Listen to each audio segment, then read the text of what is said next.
सीधा सवाल में मैं दो शब्दों का इस्तेमाल करने वाला हूं, अजब और गजब। अब आपको ध्यान होगा, ये मध्य प्रदेश की एक ऐड आती थी, 10-12 साल हो गए, एमपी अजब है, एमपी गजब है मध्य प्रदेश। पर मैं मध्य प्रदेश का जिक्र नहीं कर रहा हूं, ना चर्चा कर रहा हूं। आज ये अजब और गजब का इस्तेमाल मैं कर रहा हूं बिहार के परिप्रेक्ष्य में। बिहार में जो नतीजे आए वो दरअसल अजब हैं। 20 साल से सरकार, लेकिन फिर भी 200 पार, 243 में से 202 सीटें एनडीए हासिल करने में कामयाब हो जाता है, 35 पर सिमटा देता है महागठबंधन को। अब ये नतीजे, ये प्रचंड बहुमत, ये तो अजब है। लेकिन इसके साथ साथ कुछ गजब भी हुआ क्या? सरकारी मशीनरी का गजब इस्तेमाल भी हुआ है क्या? और ये मेरे आरोप नहीं, ये आरोप हैं देश के बड़े चुनावी रणनीतिकार भी रहे हैं और इस बार बिहार के चुनाव में, चुनावी समर में, इस दंगल में मौजूद भी थे जन स्वराज पार्टी के साथ। प्रशांत किशोर की मैं बात कर रहा हूं। प्रशांत किशोर अब वो मौन व्रत धारण कर लिया है उन्होंने, 20 तारीख को पूरा दिन बिताने वाले हैं, चुप्पी साधेंगे। लेकिन उससे पहले आज सनसनीखेज आरोप लगाए हैं कि भाई नोट बटे खटाखट और वोट पड़े फटाफट। और ये नोट जो दिए गए, ये उन लोगों को दिए गए जो दरअसल सहायक की भूमिका में, मोबिलाइजर की भूमिका में चुनावी प्रक्रिया में मौजूद थे। यानी कि बिहार की आवाम, बिहार की जनता, आप लोग जब वोट देने जा रहे थे पोलिंग बूथ पर, तो वहां जो आपकी मदद कर रहे थे, जो सहायक थे, आपको समझा रहे थे, उनके खातों में तो पहले से ही खटाखट नोट आ रहे थे। तो ये तो कॉन्फ्लिक्ट ऑफ इंटरेस्ट है, ये बात मैंने पहले कही थी। लेकिन यहां राजनीतिक आरोप सीधे सीधे लग रहे हैं कि वो लोग लोगों को समझा रहे थे जिनके खाते में तो पहले से ही पैसे आ चुके थे, और चुनाव आयोग इस पर चुप्पी साधे क्यों बैठा हुआ है? और बीच चुनाव में भी लगातार खटाखट पैसे खातों में कैसे आ रहे थे? अब सरकार कह रही है नहीं, ये जी पुरानी नीति थी, हमने तो 1.5 साल पहले इसकी घोषणा की थी, पर देने शुरू किए चुनावी तारीख की घोषणा से 10 दिन पहले। पर चुनाव के दौरान भी किश्त पर किश्त पैसे वो जीविका दीदियों के खाते में कैसे आ रहे थे, और चुनाव आयोग ने इसकी इजाजत कैसे दे दी? हमने थोड़ी तहकीकात भी की। भाई पहले भी ऐसे होता था कि कोई जन कल्याणकारी नीति, चाहे वो सरकारी घूस, मान लीजिए, शब्द आप जो चयन करना चाहें, क्या उन पर रोक लगती थी? बिल्कुल लगती थी। एक नहीं, 4 उदाहरण हमें मिले। बीच चुनाव में रोक दिया जाता था कि नहीं, चुनाव के दौरान नहीं दिए जाएंगे। लेकिन इस बार चुनाव आयोग गांधी जी के 3 बंदर बनकर क्यों बैठ गया? ना बुरा देख रहा था, ना बुरा सुन रहा था, ना बुरा बोल रहा था, किसी को रोक ही नहीं रहा था। क्या इससे चुनाव पर प्रभाव पड़ा है क्या, या ये खिसियानी बिल्ली खंबा नोचे? बाकी विपक्ष, महागठबंधन वाले कह रहे हैं वोट चोरी हुई, वोट चोरी हुई, एसआईआर पर सिर्फ फुटव्वल हो रही है कि लोगों के वोट काट दिए गए, और ये काम आगे भी करने वाले हैं। या वोट चोरी की बात नहीं कर रहे हैं प्रशांत किशोर, वो कह रहे हैं सीधे सीधे घूस दी गई है, प्रलोभन दिया गया है। क्या ऐसा हुआ है? इसी पर आज हम चर्चा करने वाले हैं। कुछ मैं तथ्य, आंकड़े आपके सामने पेश करूंगा, आपकी आंखें खुली की खुली रह जाएंगी। तो आज हम बात करने वाले हैं बिहार विधानसभा चुनाव की। नतीजे आ गए हैं, और क्या कमाल नतीजे आए। प्रचंड बहुमत हासिल किया एनडीए ने किया कमाल, और महागठबंधन में हुआ बवाल। वजूद पर ही उठने लगे सवाल। 25 सीटों पर सिमट गई आरजेडी, पूरा महागठबंधन 35 सीटों पर। अब वो तो आरोप लगाने लगे, वोटों की गिनती ही चल रही थी। 14 तारीख को 10:30 बजे पवन खेड़ा कहने लगे नहीं नहीं, वोट चोरी की, वोट चोरी की। पर इस कड़ी में अब एक और अध्याय जुड़ गया है और यहां गंभीर आरोप लगे हैं।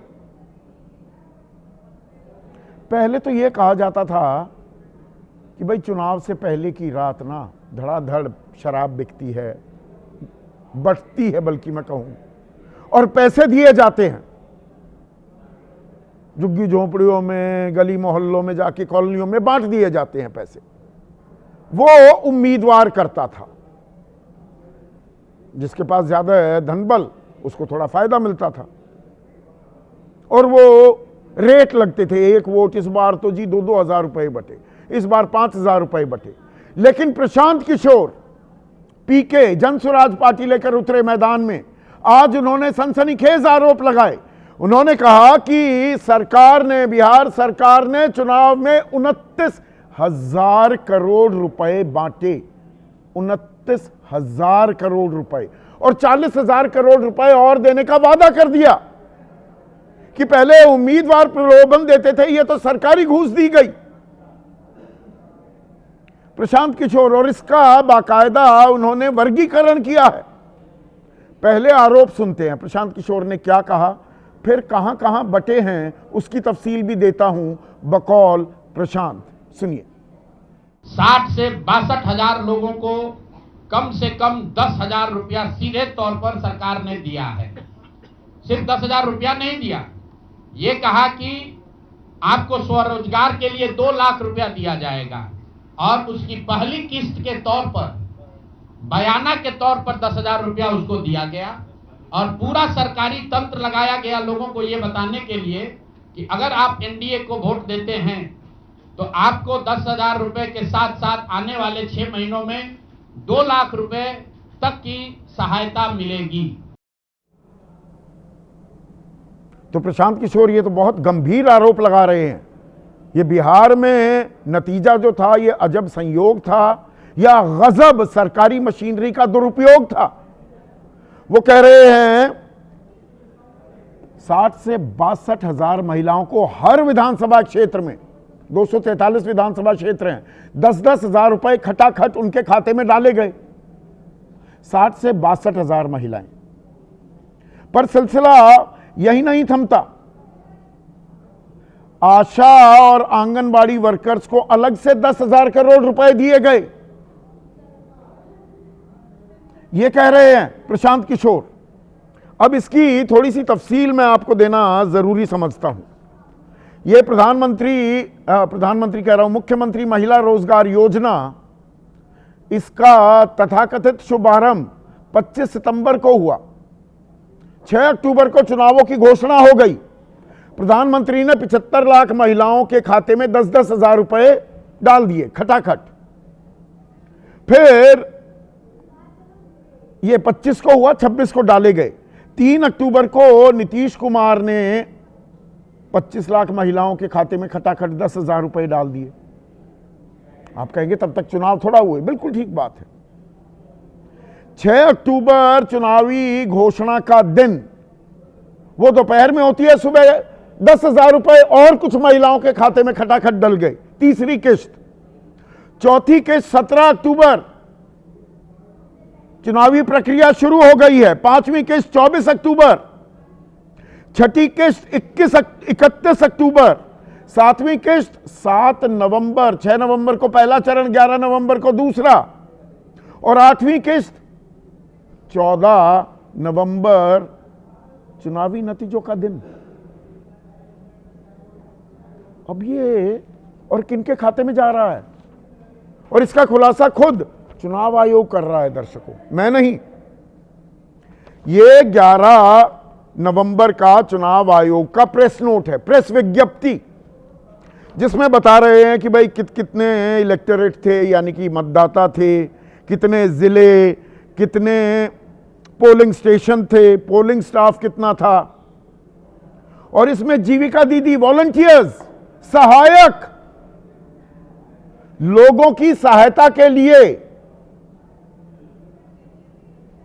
उनको प्रेरणा देने के लिए 90,000 पहले चरण में और 90,000 दूसरे चरण में 1,80,000 जीविका दीदी, उनको भी लगाया गया लोगों को समझाने में, और वो समझा रही थी किसको वोट डालना है।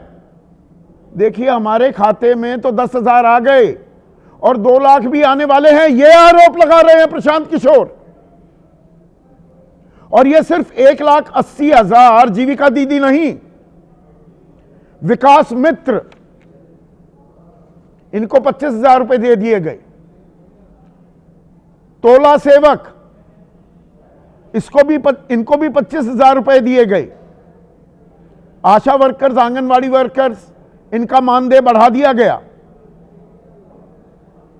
तो वो सब लोग चुनावी प्रक्रिया में मतदाताओं को प्रोत्साहित कर रहे थे जिनके पहले ही जेब में पैसे आ चुके हैं, और वो कह रहे थे और मिल जाएंगे, इसी सरकार को दे दो।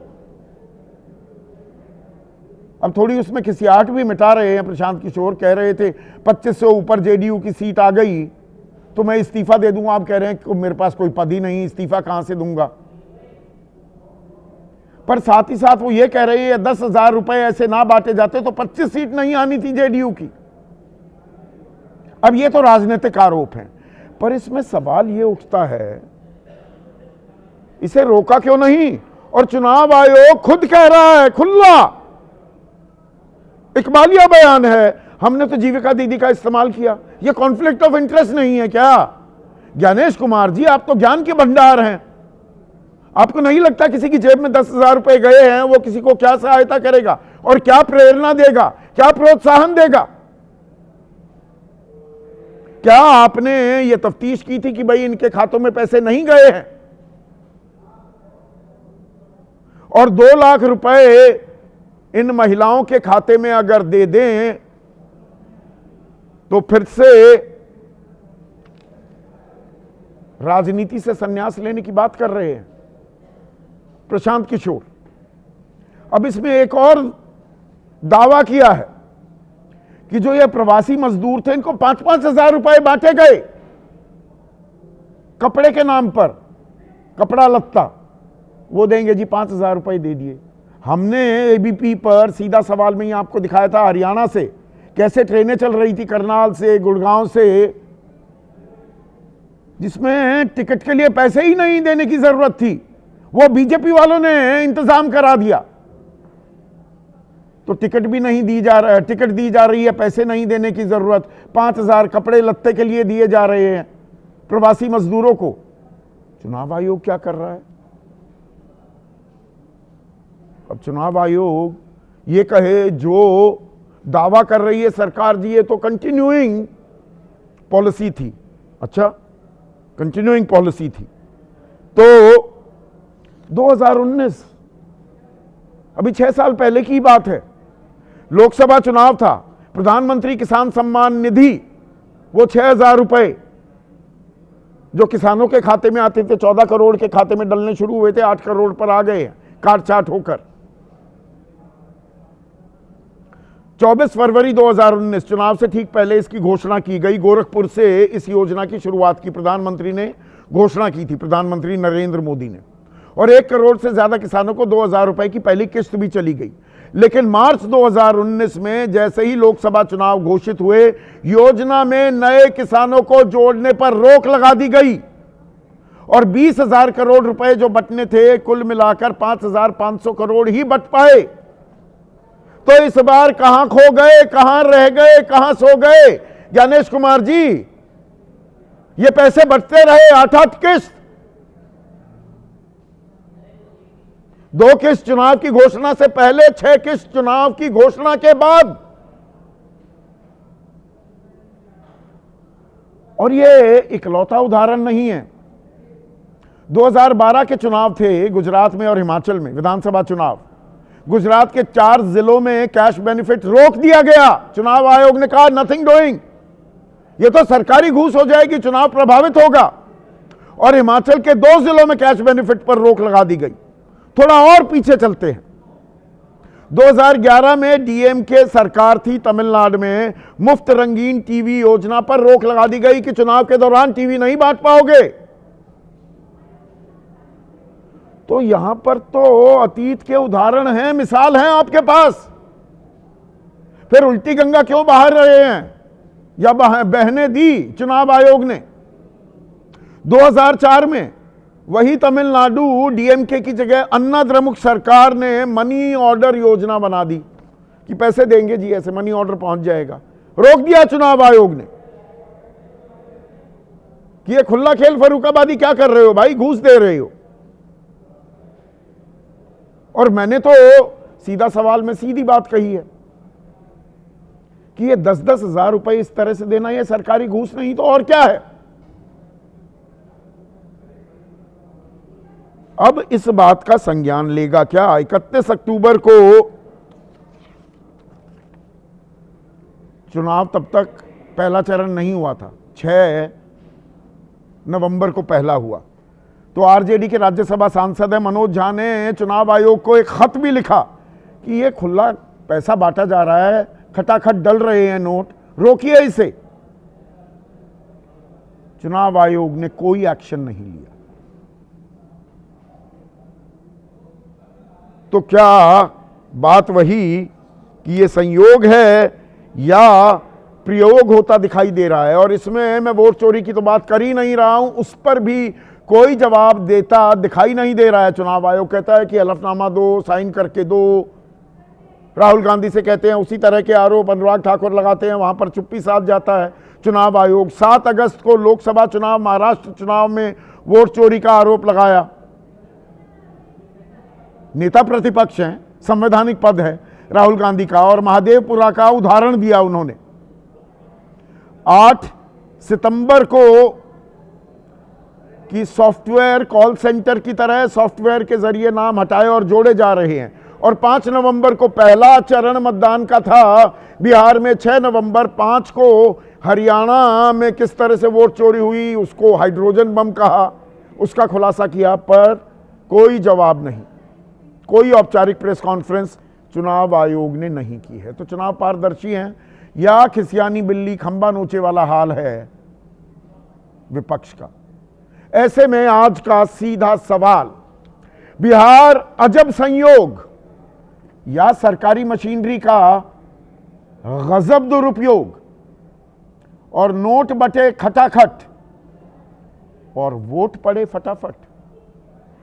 चर्चा में मेरे साथ एनडीए के अहम घटक हैं, एलजेपी रामविलास पासवान गुट के राष्ट्रीय प्रवक्ता हैं, मीडिया प्रभारी भी हैं धीरेन्द्र मुन्ना, कांग्रेस के राष्ट्रीय प्रवक्ता प्रोफेसर रतन लाल, लारेब अकरम हैं, राष्ट्रीय प्रवक्ता हैं आरजेडी के, प्रोफेसर संजय कुमार देश के सबसे बड़े चुनावी विश्लेषकों में से एक, कन्हैया बेल्लारी वरिष्ठ पत्रकार, 5 दशक से ज्यादा हो गया बिहार की नब्ज टटोलते आ रहे हैं,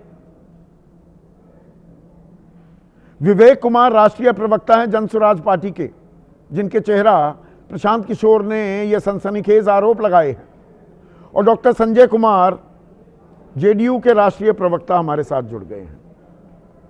तो ये अजब संयोग है या गजब दुरुपयोग हो रहा है? 67-62 हजार महिलाओं को हर विधानसभा क्षेत्र में 10-10 हजार रुपए बांट दिए तो जीतोगे ही आप चुनाव, फिर हारेंगे कैसे आप? धन्यवाद संदीप जी, मैंने बहुत ध्यान से आपके सारे बातों को सुना और प्रशांत जी के जो प्रेस कॉन्फ्रेंस को भी बड़े ध्यान से सुना, और उनके तथ्यों, उन्होंने जो तथ्य प्रेजेंट करने की कोशिश की है। सबसे पहले तो मुझे लगता है कि आपका सीधा सवाल एक बार प्रशांत जी से भी होना चाहिए कि भाई आपने जो मैंने सबसे पहला काम किया था आपने कि जो वायदे आपने जो वादा किया था कि 25 सीट से ज्यादा जेडीयू को आ जाए तो वो राजनीति छोड़ देंगे। मौन धारण कर रहे हैं हम, पीछा किसी का नहीं छोड़ते। 21 या 22 तारीख को दर्शकों मैं आपसे वादा कर रहा हूँ, हाँ। यहीं पर बैठकर उनसे भी पूछना बहुत जरूरी है, क्योंकि हमें तो लगता है कि वो थोथा चना बाजे घना वाली स्थिति हो गई है। नहीं, पर 62,000 महिलाओं को 10,000 रुपए। अब आपने जो आपने बताई या जो प्रशांत जी ने जो आरोप लगाए हैं, तो जो SVEEP प्रोग्राम है ना, ये इलेक्शन कमीशन का, वो आज से नहीं है जिसमें वो फ्रंटलाइन वर्कर्स को अपने साथ इंगेज करते हैं वोटर्स के एजुकेशन और अवेयरनेस के लिए, जिसकी जेब ये में 2009 से हो रहा है, जिसकी जेब में 10,000 रुपए आए। नहीं, अब जेब में देखिए, ये आज नहीं हो रहा है, ये पहले से हो रहा है। कौन से जेब में कब आ रहे थे? नहीं, अब अगर पहले वोटर अवेयरनेस के लिए दीपिका दीदी के को तो मानदेय ही नहीं नहीं, मिलता था आप पहले। देखिए ना, सबको अलग अलग तरीके से आप थोड़ा ना, तो ना, अलग ना, ना, कीजिए। हम मुद्दे पर रहेंगे, नहीं, इधर मुद्दे पर रहिए आप, बिल्कुल रहिए। 10,000 रुपए किसी के खाते में जा रहे हो, देखिए, वो किसे क्या प्रोत्साहित करेगा? ये स्वीप के अंतर्गत जो लोगों को लाया जाता है, जो फ्रंटलाइन वर्कर्स होते हैं, जिसमें आपने कहा आशा दीदी होती हैं, है ना, उनके जो खाते में 10,000 रुपए भी डाले जा रहे हैं।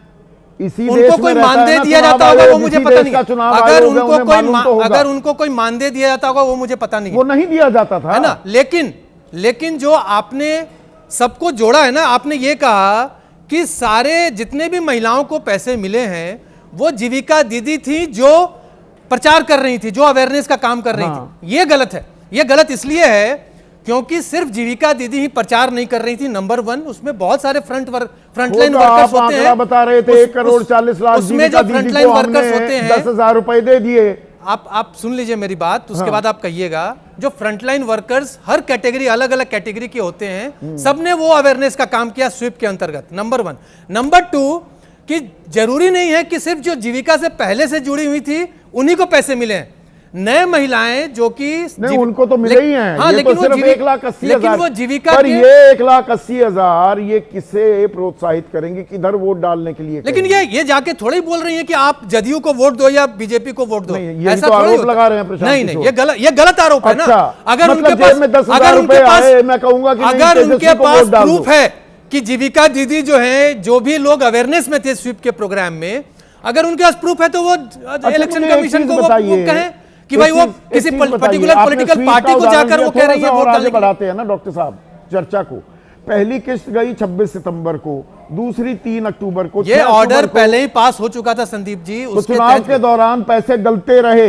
6 अक्टूबर को भी पैसे डले, 17 अक्टूबर को, 24 अक्टूबर को, 31 अक्टूबर, 7 नवंबर पैसे डल रहे हैं। अच्छा ये बताइए, नहीं तो क्या है? 14 नवंबर को क्यों डला?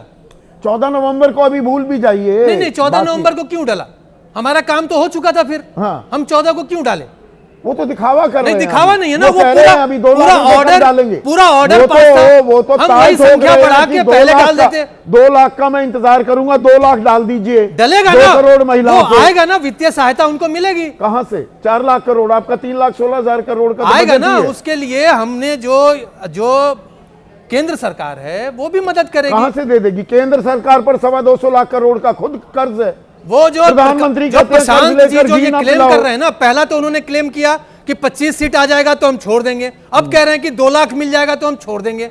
वो चुनाव आयोग को संज्ञान लेना चाहिए था कि नहीं। किसान सम्मान निधि रोक दी गई थी, वो प्रक्रिया 2012 में हिमाचल में और गुजरात में हमने डायरेक्ट कैश ट्रांसफर रोक दिया गया था। हमने अगर तमिलनाडु में 2 बार रोका, इस बार क्यों नहीं रोका? ये जो एडमिनिस्ट्रेटिव ऑर्डर है, कैबिनेट का जो डिसीजन है, वो पहले से सारे डेट्स उसमें थे, पहले से वहां भी चल रहा था पर रोका गया। तो ये इलेक्शन कमीशन का काम है ना सर। आप इलेक्शन कमीशन से क्वेश्चन पूछिए ना।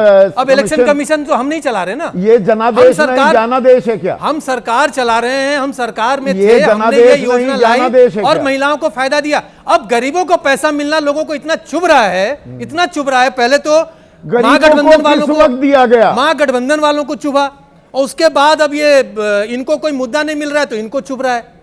प्रोफेसर संजय कुमार, आपने इतने चुनावों का विश्लेषण किया है, मुझे एक चीज बताइए। प्रशांत किशोर जो ये आरोप लगा रहे हैं और दावा कर रहे हैं 60 से 62 हजार महिलाओं के खाते में 10,000 रुपए डले, और वो चुनाव के दौरान भी डले हैं, और चुनाव आयोग खुद अपनी प्रेस विज्ञप्ति में मान रहा है 1,80,000 जीविका दीदी का हमने इस्तेमाल किया है चुनाव में सहायक के तौर पर। इनके खाते में 10,000 रुपए गए हैं। तो ये चुनाव को प्रभावित करने के लिए प्रलोभन के तौर पर क्यों ना देखा जाए, अगर ये बात सही है तो? देखिए, सीधा सीधा तो ये नहीं कह सकते कि सिर्फ प्रलोभन दिया गया और इसको प्रलोभन के रूप में देखा जाना चाहिए, क्योंकि जिन बातों का आप जिक्र कर रहे हैं निश्चित रूप से आपने जांच पड़ताल किया होगा, और जरूर जांच पड़ताल करने के बाद ही आप कह रहे हैं कि इनके खातों में पैसे गए। लेकिन इसका सीधा सीधा संबंध कि जिनके खातों में पैसा गया उनका वोट नहीं, उनका वोट नहीं, उनका वोट तो चलिए जाए, इसका कोई पर वो सहायक की भूमिका में हैं। जो महिलाएं आ रही हैं उनको बता रही हैं कहां वोट डालना है, वो क्या समझाएंगी? प्रशांत किशोर तो ये कह रहे हैं उनको समझाया गया कि सीधे सीधे तीर पर या कमल पर ठप्पा लगा दो। ये संदीप भाई ये आरोप हो सकता है Exactly. लेकिन ये कहना कि ये सारी की सारी महिलाएं जो पोल ड्यूटी पे थी और हर महिला का यही काम था कि हर व्यक्ति को समझाना कि वोट किधर डालना है, किस पार्टी को डालना है, मुझे लगता है कि काफी ये कुछ बढ़ा चढ़ा के बात करने की है। हो सकता है कहीं इक्के दुक्के जगहों पर ऐसी नहीं घटना रोका हो गई होगी, मैं ऐसा नहीं कह रहा। जीविका दीदी को सहायक की भूमिका में रखने की जरूरत क्या थी? कॉन्फ्लिक्ट ऑफ इंटरेस्ट नहीं है क्या प्रोफेसर साहब? ये तो चुनाव आयोग, मुझे तो कॉन्फ्लिक्ट ऑफ इंटरेस्ट दिखता है, आपको नहीं दिखता कि किसी की जेब में 10,000 रुपए हैं, वो किसकी मदद करेगा? वो न्यूट्रल निष्पक्ष कैसे रहेगा? या तो वो पूरा राम राज्य ही आ गया है देश में, प्रभावित नहीं होता कोई। नहीं नहीं, एकदम इसको खांचे में बांट के नहीं देख सकते। हाँ। कि बिल्कुल अगर जेब में पैसे आए हैं तो बस वो वही करेगा जिसने जिसके हिसाब से पैसे मिले हैं उसकी बात पे ही चलेगा, क्योंकि फिर तो हमें ये मानना होगा कि मतलब आपने जिसने पैसे दिए आप पैसे देके वो कोई भी काम करा सकता है। ये ज़रूर है कि कुछ ना कुछ हो सकता है, मन पे प्रभाव जरूर डालता होगा, लेकिन जब तक इसके बारे में सीधा सीधा कोई एविडेंस, क्योंकि अभी क्या हो रहा है, ये आरोप कौन लग रहा है, देगा, ऐसा अनुमान पड़ताल कौन लगाया जा रहा है करेगा? कि ऐसा चुनाव हुआ आयोग हो तो भी चुनाव सकता है। आयोग तो किसी चीज का जवाब ही नहीं देता, तो पड़ताल कौन करेगा? या हम गोल गोल घूमते रहेंगे? एक और बात की एक मिनट प्रोफेसर साहब, एक और अहम और गंभीर आरोप लगाया है प्रशांत किशोर ने। उन्होंने मधुबनी विधानसभा क्षेत्र का खास जिक्र किया है कि उपेंद्र कुशवाहा की पार्टी के उम्मीदवार की यहां जीत हुई, 1 लाख से ज्यादा वोट पड़े। वो कह रहे हैं चुनावी सिंबल तो लोगों को पता नहीं कि उपेंद्र कुशवाहा की पार्टी का क्या है, 1 लाख से ऊपर वोट पड़ रहे हैं। नहीं, ये प्रशांत किशोर इस तरह की बात कर रहे हैं, मुझे नहीं लगता कि मैं सक्षम हूं इस पे कमेंट करूं कि उनके उपेंद्र कुशवाहा की पार्टी का छाप किसी को नहीं पता और उनको 1 लाख वोट पड़े। भाई आप ये भी तो कह सकते हैं कि जन स्वराज पार्टी नई नई पार्टी है, इनके छाप कितने लोगों को पता था, इन्हें भी तो बहुत सारे वोट मिले। 99 आरोप है, मुझे लगता है कि इस पर कम से कम मैं तो कोई कमेंट नहीं कर सकता। 236 पर जमानत जब्त हो गई। मैं तो इस पे, वो अलग बात है, लेकिन मैं इस तरह के आरोप पर मैं तो नहीं कमेंट कर सकता कि उनके छाप को कोई पहचानता नहीं था और उनको 1 लाख वोट कैसे मिल गए। अकरम, अब क्या मधुबनी में 1 लाख वोट कैसे पड़ गए? एक सेकंड, प्रोफेसर रतन लाल आप ही दे दीजिए इस बात का जवाब जी। मधुबनी में 1 लाख वोट कैसे पड़ गए? सिंबल ही नहीं पता। ये सनसनी फैलाने के आरोप हैं क्या? ये खिसियाहट भी मिटाई जा रही है। आप वोट चोरी की बात कर रहे थे, ये प्रलोभन की बात करने लगे।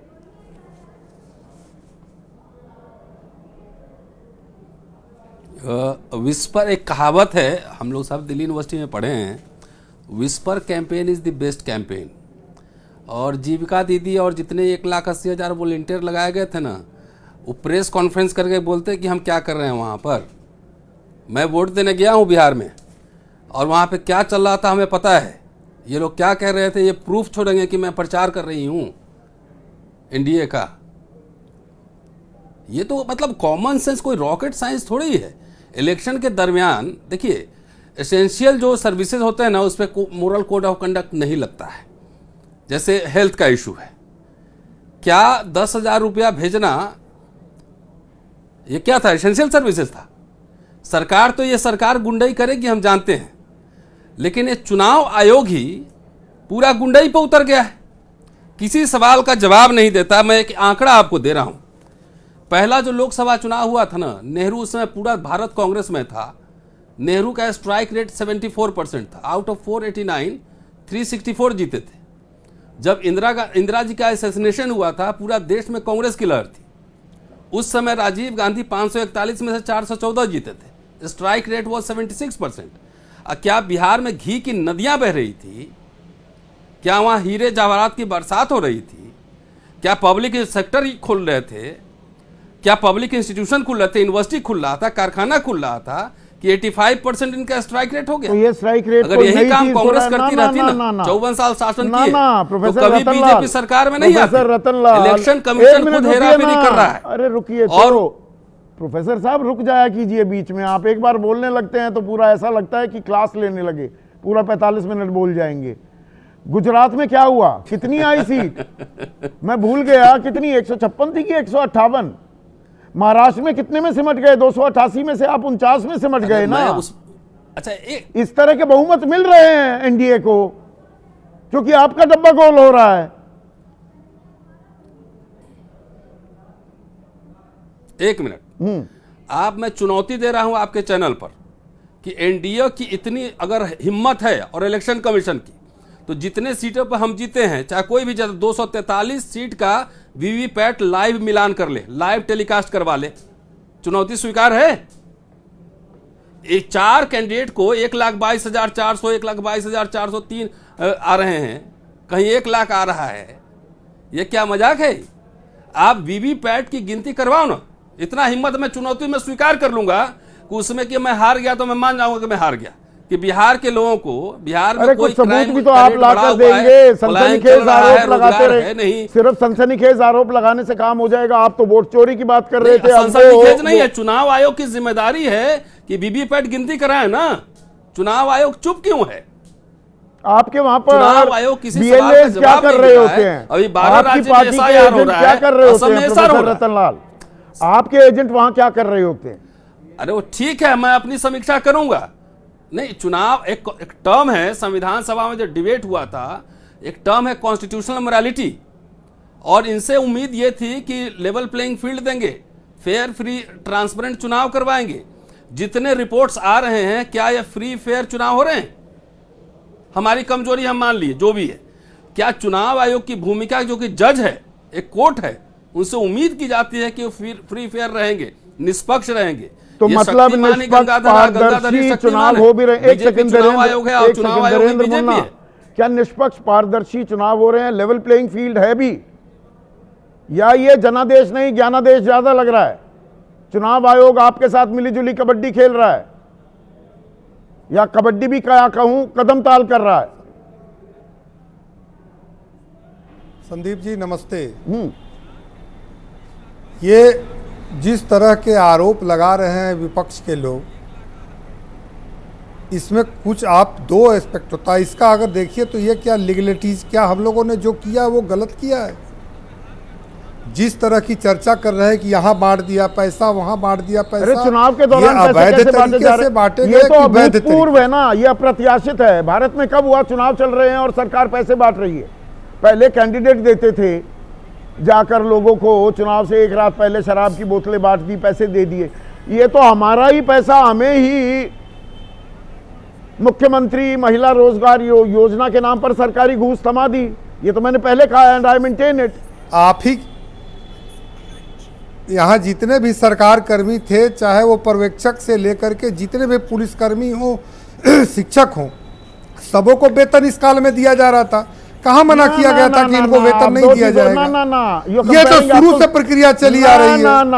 ना, आप इसमें वो खामखा का असमंजस फैला रहे हैं। भाई सरकार तनख्वाह दे रही है, पर असमंजस मैं नहीं फैला रहा हूँ। सुनिए ना, अरे मुन्ना भाई सुनिए तो, एक तनख्वाह मिल रही है, वो तो दे ही रहे हैं ना, आप मेरे पे एहसान थोड़ा कर रहे हैं। पर अलग से 10,000 रुपए देना और उसको सहायक की भूमिका में ला देना चुनावी प्रक्रिया में, और चुनाव के दौरान पैसे लगातार खटाखट डलते रहना, आप कह रहे हैं ये नॉर्मल है? ये कमिटमेंट हम लोगों ने इसकी घोषणा पहले करी थी। तो ये कहीं अगर तरीका गलत है तो इसके लिए कोर्ट, 1 मिनट, 6 साल पहले प्रधानमंत्री किसान सम्मान निधि पर रोक क्यों लगा दी थी? जैसे ही चुनाव की घोषणा हुई, वो तो फरवरी में कर दिया था गोरखपुर में। इस बात की अनाउंसमेंट प्रधानमंत्री मोदी ने, 1 करोड़ किसानों को 2,000 रुपए मिल भी गए थे। फिर वो रुका क्यों? इस बार क्यों नहीं रुका? संदीप जी, मुझे लगता है कि आप और हम टीवी पर अगर इसको विमर्श में ला रहे हैं, तो जिनको आपत्ति जिन दलों को है उनको तो जाना चाहिए ना इसके कानूनी प्रक्रिया में कि ये गलत सरकार ने किया है। अगर हम पहले से घोषणा किए हैं और उन लोगों को क्या इसलिए रोक दिया जाए कि हम अब चुनाव लड़ रहे हैं, तुम्हारी सहायता बंद हो जाए, ये आपको बिहार के विकास के काम बंद कर दिए जाए, ये बिल्कुल नॉर्मल लगता है। 6 अक्टूबर को चुनावी घोषणा होती है, 26 सितंबर को प्रधानमंत्री 75 लाख महिलाओं के खाते में 10,000 डाल देते हैं, और 6 अक्टूबर को चुनाव आयोग दोपहर में चुनाव तारीखों की घोषणा करता है, और सुबह 10,000 रुपए डल रहे होते हैं खटाखट, और उसके बाद भी डलते रहे। जिस पार्टी के पास न बीएलए है, न कार्यक्रम है, न कार्यकर्ता है, उसी का फायदा जिसके उठा पास रहे हैं। बीएलए नहीं है वो कैसे एमएलए का ख्वाब देख सकता है? आप यही बताइए संदीप जी, आप तो अच्छा। बहुत जमीनी स्तर के पत्रकार हैं, बड़े पत्रकार हैं, बताइए कि इस तरह का सोच तो झूठा नैरेटिव फैलाने से, भ्रम में डालने से कोई आने वाला है क्या? डायरेक्ट किसी के कैश वोट बिहार में कट ट्रांसफर रहे हैं गुजरात में रुका, हिमाचल में रुका था 2012 में, तमिलनाडु में रुका, रंगीन टीवी नहीं दोगे। मनी ऑर्डर स्कीम 2004 में रुकी तमिलनाडु में, इस बार क्यों नहीं रुकी? मेरा सीधा सवाल। मैं कह रहा हूं कि इसको रोकने की बात किसने रोका? कौन रोकेगा इसको? कौन रोकेगा? सरकार अगर कोई गलत काम करेगी तब आप इंटरवेन कर सकते हैं, लेकिन अगर सरकार कानूनी रूप से, सही रूप से अगर किसी को काम किसी काम इसीलिए के तो जो मैंने अपने पहले कहा से घोषणा किया है, अगर मिलीजुली उसको पूरा कर कबड्डी रही है, नहीं कदम ताल कर रहे थे क्या? आप बोले, आप कह रहे हैं कि नहीं चुनाव आयोग रोकता, चुनाव आयोग गांधी जी के 3 बंदर बना हुआ है, दोनों बढ़िया कदम ताल कर रहे हो, यही तो विपक्ष आरोप लगा रहा है। चुनाव आयोग एक मिनट, चुनाव आयोग संदीप जी तभी न रोकेगा जब हम कोई गलत काम कर रहे होंगे। क्या अच्छा, सही गलत काम में अड़ंगा डालना चुनाव तो वो आयोग का काम है? 2019 क्या में विपक्ष गलत, ये चाहती है? ना 2019 में गलत काम कर रहे थे, किसानों को सम्मान निधि दे रहे थे, पर वो रोक लगा दी गई चुनाव के दौरान। आप स्वतंत्र इकाई को भी स्वतंत्र रूप से सोचने नहीं देना चाहते हैं अच्छा, संदीप उस जी? टाइम स्वतंत्र आप सोच जो कुछ और चाहें थी, और जो विपक्ष इस चाहे, बार स्वतंत्र वही सोच करे कुछ स्वायत्त ना संस्था। स्वायत्त संस्था स्वतंत्र सोच कुछ और थी, तब पैसे नहीं बांट सकते चुनाव के दौरान। इस बार चुनाव के दौरान पैसे बांट सकते हैं। कमाल की स्वायत्तता और स्वतंत्रता निभा रहा है चुनाव आयोग। मैं कह रहा हूं कि आप जिन लोगों के पास अब तरह तरह के आरोप लगा रहे हैं, 3-3 दिन पे अपना गोल पोस्ट बदलते रहे पूरे चुनाव में, और लास्ट में फिर यही होना था, इन लोगों को चुनाव आयोग को कटघरे में मतलब करना, ये खड़ा खिसियाहट करना ही है, लारे ये खुद के बकरम। अपने कार्यक्रम नहीं करते पहले हैं, वोट इनके चोरी पास की बात कार्यकर्ता की, नहीं है। अब जी प्रलोभन की बात आ गई। कोई ना कोई मतलब मुद्दा ढूंढना ही है, कोई ना कोई बहाना निकालना ही है। अब लारे बकरम को जवाब देने दीजिए। मुन्ना रुकिए।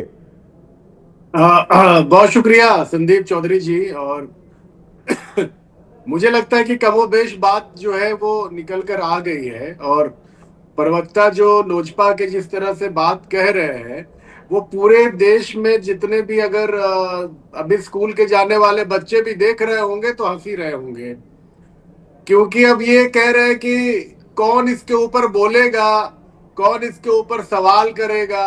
आप इलेक्शन कमीशन को और कंसर्न डिपार्टमेंट को कंप्लेन लेकर जाइए।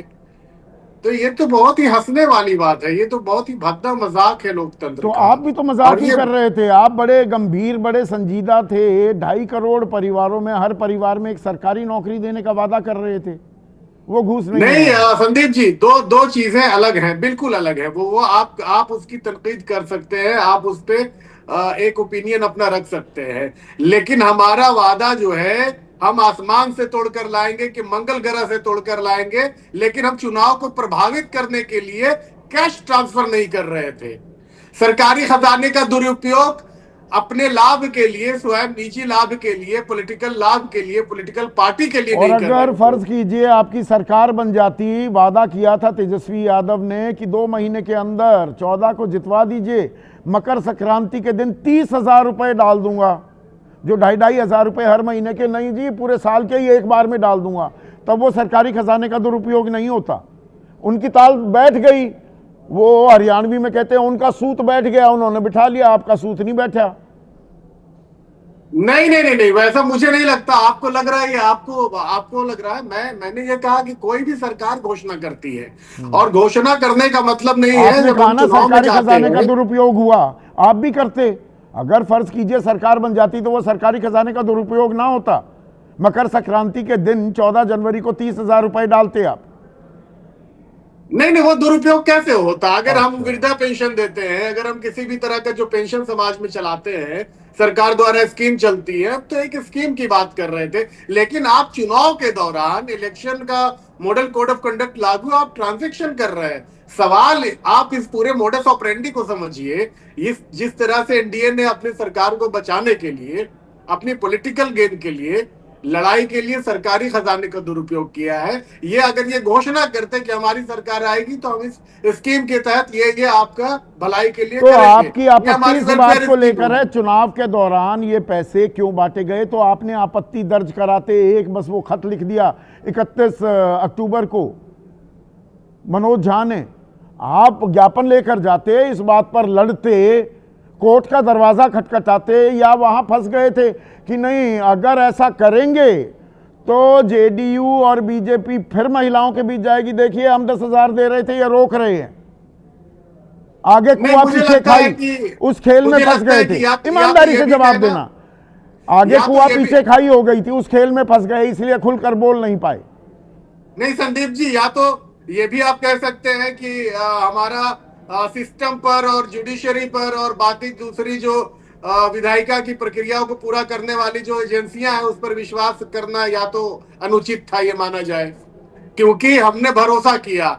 इलेक्शन कमीशन को संज्ञान में लेना चाहिए था और भी दूसरी पर जो आपको authorities अपनी को संज्ञान आवाज में भी लेना मुखर चाहिए था, करनी जवाबदेही चाहिए थी, पर उनको तय उसमें करनी चाहिए एक थी। सेकेंड, विवेक कुमार, उसमें राजनीतिक नफा नुकसान आड़े आ गया क्या? अब बोल रहे हैं पीके, चुनाव में नहीं बोले। चुनाव में इसलिए नहीं बोले, थोड़ी महिला सोच रहे थे कि दे देंगी हमें वोट, हमें अगर हमने अभी बोल दिया कि ये तो घूस दी जा रही है, घूस दी जा रही है, तो ये बीजेपी वाले, एनडीए वाले कहेंगे देखिए ये 10,000 नहीं देने दे रहा। दीदी आपको बहुत बहुत धन्यवाद संदीप जी। पिछले 40 मिनट का विमर्श मैं सुन रहा था, और जिस बिहार में 8 करोड़ से ज्यादा लोग 100 रुपए नहीं कमाते हैं, उस बिहार में अगर आपके अकाउंट में 10,000 रुपए आ जाएं, और अगर आप ये मान रहे हैं कि चुनाव के नतीजे पर उसका प्रभाव नहीं पड़ेगा, वोटिंग पैटर्न पे उसका प्रभाव नहीं पड़ेगा, तो मैं सारे लोगों को प्रणाम करता हूं, साधुवाद करता हूं आपके बुद्धि को। नहीं, इसमें कि मैं एक और आंकड़ा जोड़ देता हूं विवेक, वो सरकार का ही आंकड़ा है। 94 लाख परिवार ऐसे हैं बिहार में, पूरा परिवार 6,000 रुपए महीना नहीं कमा पाता है। जी बिल्कुल, पर कैपिटा इनकम बिहार का सबसे कम है। 66,000 रुपए है। और 94 लाख परिवार जो हैं वो गरीबी रेखा से कम है। ये इसी सरकार का रिपोर्ट है, जिनको इन्होंने 2 लाख देने का वादा किया था। खैर, सरकार तो वादे करते हैं, इनका काम है वादा करना। लेकिन जिस बात से मैं ऑफेंस ले रहा हूं, प्रवक्ता के रूप में नहीं, एज अ बिहारी के रूप में, डॉक्टर संजय जो जेडीयू के प्रवक्ता हैं, वो कह रहे हैं कि प्रशांत किशोर जी को संन्यास ले लेना चाहिए। भाई, जब प्रशांत किशोर ने कहा था कि जेडीयू के 25 सीट नहीं आएंगे, तब 20 साल से ही सरकार राज कर रही थी और 400 रुपया से 410 रुपया इन्होंने नहीं किया था वृद्धा पेंशन, भीख दे रहे थे। जब प्रशांत किशोर ने कहा था कि 25 सीट से ज्यादा जेडीयू को नहीं आएगी, तब बिहार के महिलाओं के अकाउंट में 10,000 रुपए नहीं दिए गए थे। जब प्रशांत किशोर ने कहा था ना कि 25 नहीं आएंगी वरना संन्यास ले संदीप लूंगा। जी, मैं 40 मिनट सुनाऊं संदीप जी, 1 सेकंड दे दीजिए प्लीज, 2 सेकंड से ज्यादा नहीं लूंगा। जब प्रशांत किशोर जी ने कहा था कि 24-25 सीट से कम आएंगी इनकी, तब ये जो बेरोजगारी भत्ता इन्होंने कहा कि अब मिलेगा बेरोजगार लोगों को, जिसका इन्होंने 2015 में अनाउंसमेंट किया था, तब इन्होंने देने की बातचीत नहीं की थी। तो प्रशांत जी ने जब ये बातें कही थी, उसके बाद इस सरकार के अंदर डर बैठ गया। यहाँ एक और चीज मैं जोड़ना भूल गया, हमारे दर्शक बड़े सजग हैं। अशोक मौर्य हैं अलवर वासी, वो कह रहे हैं राजस्थान में मोबाइल वितरण योजना 2023 में रोकी गई थी, बिहार में कैश ट्रांसफर क्यों रोका गया? इस पर जवाब देना चाहेंगे? ये तो आपको ध्यान होगा। एक सेकंड विवेक, एक सेकंड, डॉक्टर संजय से मैं जवाब ले लूं। रोकी गई ना वो? मैंने पहले ही कहा संदीप भाई कि हमने अपने एडमिनिस्ट्रेटिव ऑर्डर के तहत इसको डिस्पोज किया है। अच्छा, अशोक गहलोत सरकार अगर मोबाइल बांटे तो रोक देगा चुनाव आयोग, आप कैश बांटे तो आपको नहीं रोकेगा। अगर चुनाव आयोग को कुछ गलत लग रहा था तो चुनाव आयोग की भूमिका है ना। कैसे है चुनाव? हमारी भूमिका थोड़ी है उसमें। अच्छा, चुनाव आयोग नहीं, वो चुनाव आयोग की भूमिका है। चुनाव आयोग तो पहले से चला रहा था। Fair point. यहाँ पर विवेक, डॉक्टर संजय कह रहे हैं हम क्या करें, वहां रोक दिया, ठीक रोका होगा, ये चुनाव आयोग का अख्तियार है। ये बड़ा कमाल का खेल हो रहा है। मैं यही तो कह रहा हूं, इनका बहुत सम्मान है, ये बिल्कुल अनुभवी प्रवक्ता है, अपने सरकार को बचा रहे हैं। लेकिन ये देखिए कि अभी इन्होंने जो वादे आपस में नहीं, हाँ बोलिए। इन्होंने जो वादे किए हैं कि ये 2 लाख रुपए देंगे जनता को, इन्होंने कहा है कि 1 करोड़ लोग को रोजगार देंगे, हर जिले में फैक्ट्री खोलेंगे। तो संजय जी से पूछिए कि क्या बिहार में राजनीति किसी एक परिवार की, एक पार्टी की जागीर है? क्या समाज का आवाज उठाने से संन्यास को कैसे ले ले? मतलब ये किस तरीके की बात है संदीप जी लोकतंत्र में कि समाज का आवाज उठाने से संन्यास ले ले आदमी। शोएब कुरैशी हैं हमारे तो तभी दर्शक, सफल होगा विवेक जब लोकतंत्र में शोएब विपक्ष कुरैशी हैं हमारे दर्शक, वो कह रहे हैं अब तो मतदाताओं की नीलामी कर सरकार बना लेनी चाहिए, कम से कम चुनाव का खर्च तो बचेगा।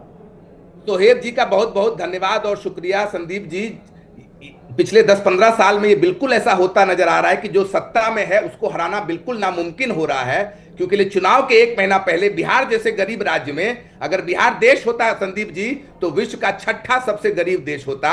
वहां पर आप 2 महीने पहले 10,000 रुपए बांट रहे हैं 1.5 करोड़ लोगों को। इससे भद्दा मजाक लोकतंत्र पे कुछ नहीं हो सकता है। और एक बात और मैं करेक्ट करूंगा, ये आरोप नहीं है, क्या 1.5 करोड़ महिलाओं को उन्होंने 10,000 रुपए नहीं दिए हैं? नहीं, वो तो दिए हैं। जो महिला 100 रुपए नहीं देखती है वो 10,000 रुपए नहीं, पर आरोप इसलिए कि वो महिला प्रभावित नहीं होगा उनका। वो प्रभावित होगी। अब ये उसके बाकायदा पुख्ता पक्के सबूत भी तो आपको पेश करने होंगे। लेकिन कन्हैया बिल्लारी, मतलब जो विवेक कुमार यहां पर ताल ठोक रहे हैं कि सीधा 10,000 दो और चुनाव पलट जाएगा और चुनाव आयोग रोकेगा नहीं। जेडीयू ठीक कह रही है, भाई हम क्या करें, वो रोकते तो हम रुक जाते, पर चुनाव आयोग रुकेगा नहीं, इसे क्या कहेंगे आप? ये मिलीजुली कबड्डी है कि कदम ताल है? जेडीयू का भी कहना ठीक है, तो चुनाव आयोग को देखना चाहिए था। ये लोग तो अपना काम करेंगे, चुनाव जीतने के लिए, कुर्सी पाने के लिए कौन क्या बोलेगा, कब कौन पलट जाएगा, ये तो आप भी जानते हैं। अब ये हो रहा है कि प्रशांत किशोर कहे कि हम इस्तीफा दे देंगे, क्या करेंगे, बात से पलट गए। नीतीश कुमार 7 दिन के चीफ मिनिस्टर बनने के बाद बोले थे कि मैं यहीं पर खूंटा गाड़ के यहीं पर रहूंगा और मैं अब कहीं नहीं जाने वाला। नहीं, यहाँ पर पीके क्या कह रहे हैं क्या नहीं, मैं आरोपों की तफ्तीश पड़ताल करने के लिए बैठा हूं। अगर 2023 के राजस्थान चुनाव में मोबाइल वितरण पर रोक लगा दी थी जो अशोक गहलोत सरकार कर रही थी, अगर किसान सम्मान निधि पर रोक लगा दी गई थी 2019 के लोकसभा चुनाव में, गोरखपुर से घोषणा कर दी थी फरवरी में, पर मार्च में आगे योजना में कोई जोड़ा नहीं जाएगा, वो रोक लगी रही। 2012 के मैंने गुजरात के और हिमाचल के भी उदाहरण दिए, और 2011 का तमिलनाडु का और 2004 का भी। तो ऐसा क्या बदल गया इस बार कि चुनाव आयोग ने रोका नहीं? संदीप भाई, आप भूल गए, उड़ीसा में भी वो तो पटनायक, नवीन पटनायक तो चुनाव आयोग के घर तक पहुंच गए थे। क्यों हमारी योजना को रोक दिया आप लोगों ने? तो चुनाव आयोग को दफ्तर तक चले गए, मैंने दरवाजे तक चले गए। खैर, ये देखिए, अब चुनाव आयोग कहती है कि प्रमाण दीजिए, सीसीटीवी मांगने पर देती नहीं है। प्रमाण तो सीसीटीवी में न रहेगा ये क्या हुआ है क्या नहीं हुआ है। पर यहाँ एक और तस्वीर भी है कन्हैया भाई। रुपेश सिन्हा है जमशेदपुर वासी, वो कह रहे हैं झारखंड में चुनाव के 1 दिन पहले 2,500 रुपए महिलाओं को दिए गए थे, क्या वो ठीक था? मतलब नीलामी होने लगी है क्या? खुला खेल ये हो गया है। चुनाव आयोग की चुप्पी इसीलिए बड़ी गंभीर हो जाती है। बिल्कुल, लोकतंत्र की नीलामी हो रही है क्या? भाजपा के लोग गए थे चुनाव आयोग में, लिखित इसका उन्होंने विरोध किया था, लिखित शिकायत की थी, लेकिन चुनाव आयोग चुप हो गया था। वहां भी गलती की थी, यहाँ भी चुनाव आयोग की गलती है।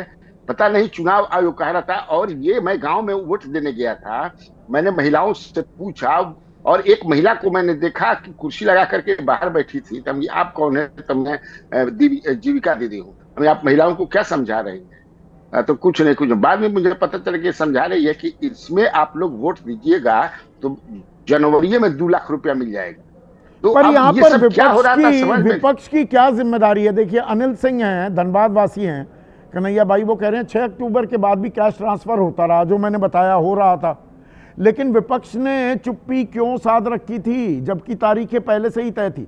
दरअसल वो आगे कुआ पीछे खाई का खेल था। क्या विपक्ष ज्यादा हल्ला काटता तो और ज्यादा फायदा मिल जाता एनडीए को कि देखो देखो ये 10,000 नहीं देने दे रहे आपको? बेचारे हल्ला करके करते क्या, जब रेफरी ही जो है मन बना लिया है कि हम इस तरह से काम करेंगे। जब इसमें उनके हल्ले की बात ही नहीं, रेफरी को रोकना चाहिए था। हाँ, रेफरी को रोकना चाहिए। रेफरी ही अब मन बना लिया है कि हमको क्या करना है।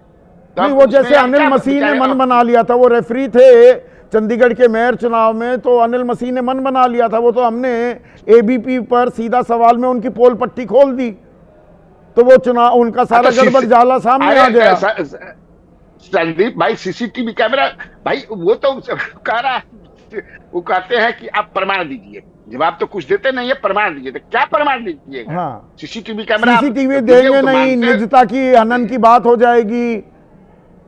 45 दिन बाद रखेंगे नहीं, 45 दिन रख लेंगे तो 45 दिन भी क्यों रखते हो? किसी का कोई जवाब नहीं मिल रहा है। इसीलिए मुझसे जो भी पूछा, मैंने कहा कि किसने कैसे जीत हुई थी? अदृश्य कोई शक्ति है, अदृश्य कोई शक्ति थी जिसने जिता दिया, इससे ज्यादा और मैं कुछ नहीं कर सकता। नहीं, चुनाव आयोग को तत्काल प्रभाव से एक प्रेस कॉन्फ्रेंस करनी चाहिए, बताना तो चाहिए ना भाई क्या वजह थी, क्यों आपने मोबाइल डिस्ट्रीब्यूशन रोक दिया, क्यों आपने किसान सम्मान निधि रोकी थी, क्यों 2012 में डायरेक्ट कैश ट्रांसफर आपने रोका था, क्यों रंगीन टीवी रोकने से आपने डीएमके को मना किया, अन्ना द्रमुक को पोस्टल ऑर्डर देने से, मनी ऑर्डर देने से क्यों मना किया, और अब क्यों नहीं मना किया? बिल्कुल पूछना चाहिए था, ये बताना चाहिए था, उनको प्रेस कॉन्फ्रेंस करना चाहिए था। क्योंकि जेडीयू, देखिए जेडीयू बीजेपी तो वो जवाब नहीं देंगी, वो तो कहेंगी हमारी योजना थी, हम चला रहे थे, रोकना था तो रोकेगा चुनाव आयोग, और उनकी बात सही है, स्मार्ट पॉलिटिक्स भी है इसमें, पर बात सही है।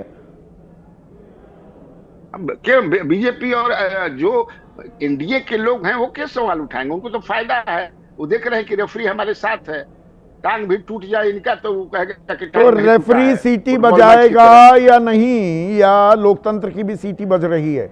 इस बारे में जरा सोचिए, और इन गंभीर आरोपों के जवाब तो हमें मिलने चाहिए।